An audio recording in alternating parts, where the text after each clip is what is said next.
Level 1, the rookie. You graduate from the police academy after 6 months of training that felt like it would never end, and 4 months that flew by faster than you expected. Your first night on patrol, your training officer hands you the keys to the cruiser and says one thing: try not to crash it. You laugh. He does not. He was not joking. You roll through your assigned beat at 11 p.m. on a Friday, and your hands are sweating on the wheel even though the AC is on full blast. Dispatch comes through with a call: domestic disturbance. Your training officer looks at you and says, first one's always the scary one. And you want to ask him what number makes it stop being scary, and you already suspect the answer is none of them. Not really. You just get better at hiding it. You knock on the door, and a man twice your size answers, and you introduce yourself the way they taught you in the academy: calm voice, open posture, and somewhere in your head, a tiny rookie alarm is going off that says this man could fold you in half if he wanted to. He does not want to. Most people do not. You will spend your entire career being surprised by how often that is true and how much it does not matter on the nights it is not. You make $48,000 a year as a starting police officer. You buy your own boots because the department issued ones rub your ankles raw.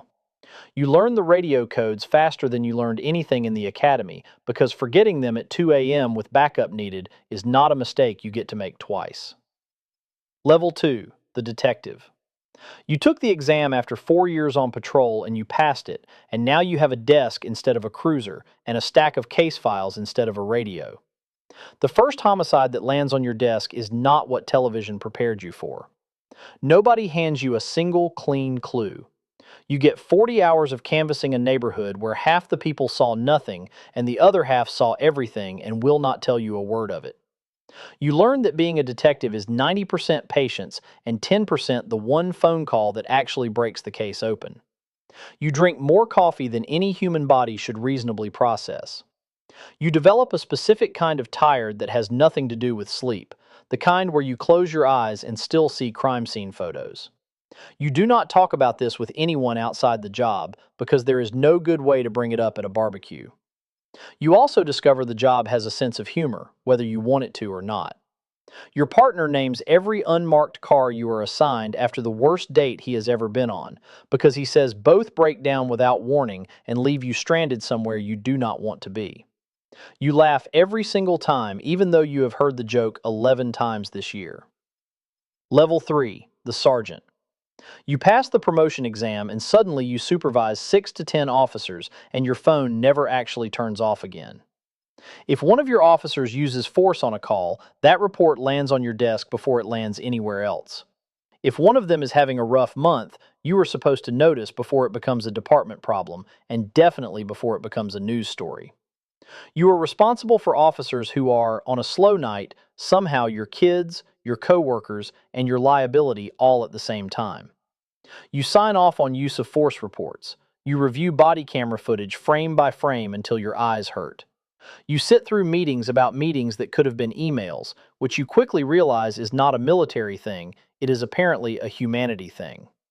You also become the person new officers come to with the questions they are too embarrassed to ask anyone else.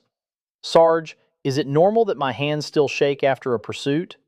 Sarge, how do you sleep after a bad call? You tell them the truth, which is that you sleep fine most nights and terribly on the nights you cannot stop replaying, and that both of those are normal and neither one means you are doing this wrong. Level 4, the lieutenant. You oversee an entire shift now, dozens of officers across multiple patrol sectors, and the decisions you make affect the whole watch rather than one squad. When a major incident breaks out, a barricaded suspect, a multi-car pursuit, a mass casualty call, you are the one on the radio coordinating units while everyone listens for your voice to stay steady, because if you sound rattled, the whole shift sounds rattled 30 seconds later. You have been doing this 12 to 15 years now. Your body has opinions about that. Your knees remember every foot chase. Your back remembers every 12-hour shift in a vest that never quite fits right. You take ibuprofen the way some people take vitamins, on a schedule, without thinking about it. You attend community meetings where people who have never worked a single shift explain to you exactly how policing should be done. And you listen, because some of it is fair and worth hearing, and some of it makes you bite the inside of your cheek to keep your expression neutral. Either way, you say thank you for the feedback, and you mean at least half of it. Level 5, the captain. You command an entire precinct now. Hundreds of officers, dozens of detectives, a budget with more zeros than you ever expected to be responsible for. You report directly to the chief, and you are the bridge between the people doing the actual police work on the street and the people deciding policy in rooms with much nicer chairs than the ones at your old precinct. A use of force incident happens anywhere in your precinct and it lands on your desk within the hour, sometimes within the minute. A reporter calls asking about a controversial arrest, and you have to choose every single word with the precision of someone diffusing something that is still ticking. You brief the chief. You brief the mayor's office.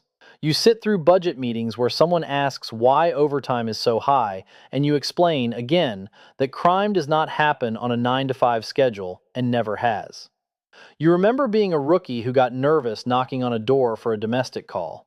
You think about that rookie often, usually right before you walk into a room full of people angry about a decision your department made before that rookie even existed. Level 6, the Chief of Police. You have given 30 years to this department. You started exactly where every officer starts, on patrol, nervous, learning the radio codes, hoping nobody noticed your hands shaking on your first real call. Now you run the entire department. Every officer, every detective, every sergeant, lieutenant, and captain answers up the chain that ends with you. You sit across from the mayor and the city council justifying budgets, explaining crime statistics, defending decisions that were made 3 ranks below you by officers whose names you do not know, but whose actions are now, somehow, entirely your responsibility. You hold press conferences after the worst nights this city has, choosing every word as if it might be read back to you in a courtroom someday, because it might. You have stood at more police funerals than you ever let yourself count. You have folded a flag and handed it to a spouse who could not speak. You have learned that this job costs something every single rank takes a piece of, and the chief pays the largest piece of all because every cost in the department eventually finds its way to your desk. One day, you retire. There is a small ceremony in a room that smells like the same burnt coffee that has been in every police department break room since before you joined. Someone reads your years of service out loud. 30 years. You hand in a badge that has been the same badge, just heavier with everything it has carried for 3 decades.